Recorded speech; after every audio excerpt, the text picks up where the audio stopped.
একটা জিনিস আপনারা বুঝতে চেষ্টা করবেন, তাদের প্রতি 10,323 যারা শিক্ষক শিক্ষিকা তাদের প্রতি আমাদের প্রচন্ড সিম্প্যাথি।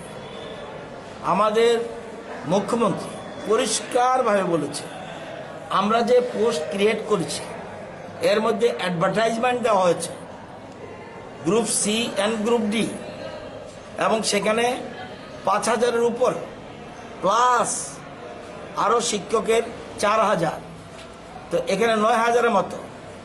যদি ওরা বসে থাকে, আন্দোলন করতে বাধা নেই, আন্দোলন করতে গণতান্ত্রিক ব্যবস্থাপনায় আন্দোলন করতে পারে। মুখ্যমন্ত্রী পরিষ্কার বলেছে এটাতে না বসে তারা বরঞ্চ ইন্টারভিউর জন্য তৈরি হোক। এবং একটা কথা মাথায় রাখতে হবে, বেকাররা রাগ করবে আমার কথা শুনে, তাদের কথা মাথায় রেখে কিন্তু আমরা পোস্টগুলি ক্রিয়েট করেছি। কিন্তু বিনা ইন্টারভিউতে কাউকে চাকরি দেওয়া যায়? ভারতবর্ষে এই নিয়ম আছে কিনা আমি জানি না।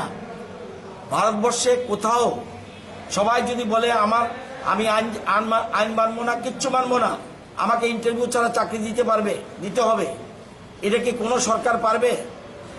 আজকে আমরা ক্ষমতায় রয়েছি, কালকে আরেকটা ক্ষমতা থাকতে পারে।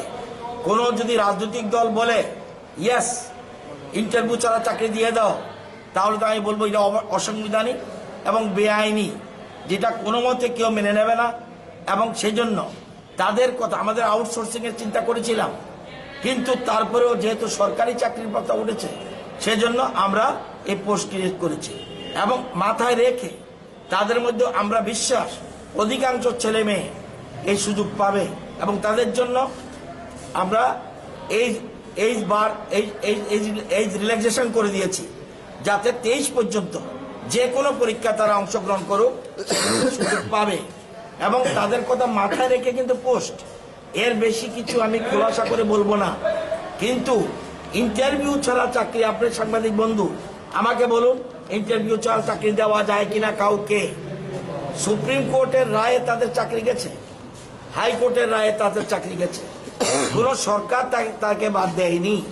কিন্তু যেহেতু পূর্বেকার সরকার তাদের সিলেকশনের ক্ষেত্রে ত্রুটি ছিল বলে, সিলেকশনের ক্ষেত্রে আমি কাউকে বলবো না অযোগ্য, আমি কাউকে বলবো না যোগ্য, কাউকে কিছু বলবো না, সিলেকশনের ক্ষেত্রে ত্রুটি ছিল বলে প্রথমে হাইকোর্ট, পরবর্তী সময় সুপ্রিম কোর্ট তাদেরকে বাতিল করেছে। সুতরাং এই অবস্থায় আমরা কি করতে পারি? আমরা বলেছিলাম নির্বাচনের আগে যে আমাদের সদিচ্ছা রয়েছে এবং তাদের একটা সেটেল আমরা করব।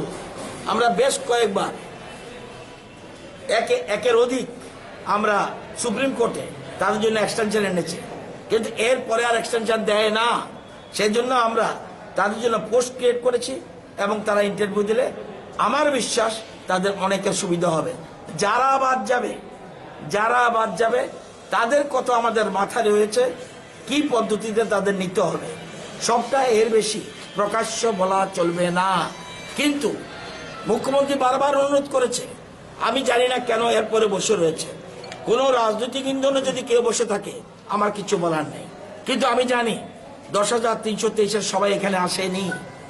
তাহলে বুঝতে হবে একটা জিনিস, কোন রাজনৈতিক ইন্ধন রয়েছে। তারপরেও গণতান্ত্রিক ব্যবস্থাপনায় কোনো রাজনৈতিক দলের কেউ সমর্থক হতে পারে। আমরা সুবিধা করে দিচ্ছি সবাই ব্যবস্থার জন্য। যদি এখানে বাদ যায়, এবং ওরা যখন মিট করেছিল মুখ্যমন্ত্রীর সাথে, ওরা বলেছে মুখ্যমন্ত্রীর সাথে কথা বলে আমরা খুশি, মুখ্যমন্ত্রীর সাথে কথা বলে আমরা খুশি।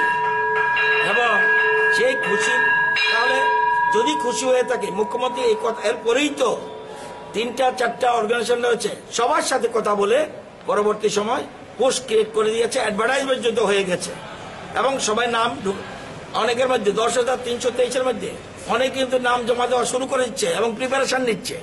সুতরাং যদি এরা না আসে, ইন্টারভিউতে না বসে, তাহলে তাদের চাকরি কিভাবে দেবে আমি অন্তত জানি না। আমি অ্যাপিল করব করো জোরে রাজনৈতিক দলগুলির প্রতি, তাদের প্রতি আমাদের সিম্পেথি রয়েছে, আপনারা সহযোগিতা করুন এবং নিয়ম অনুযায়ী গণতান্ত্রিক ব্যবস্থা, আইন সংবিধান মেনে যাতে ইন্টারভিউ আমরা নিতে পারি, সেই ইন্টারভিউতে বসলে কিছু একটা গতি হবে। যদি কেউ বাদ যায় তাদের কথা আমাদের মাথায় রয়েছে। আমি অনুরোধ করব আপনাদের মাধ্যমে তারা এই আন্দোলন থেকে বিরত থাকুন। এখন এরপরে যদি কেউ আন্দোলন করে আমি কিচ্ছু বলার কিচ্ছু নেই, এটা তার ইচ্ছার উপর, কারণ গণতান্ত্রিক অধিকার সবাই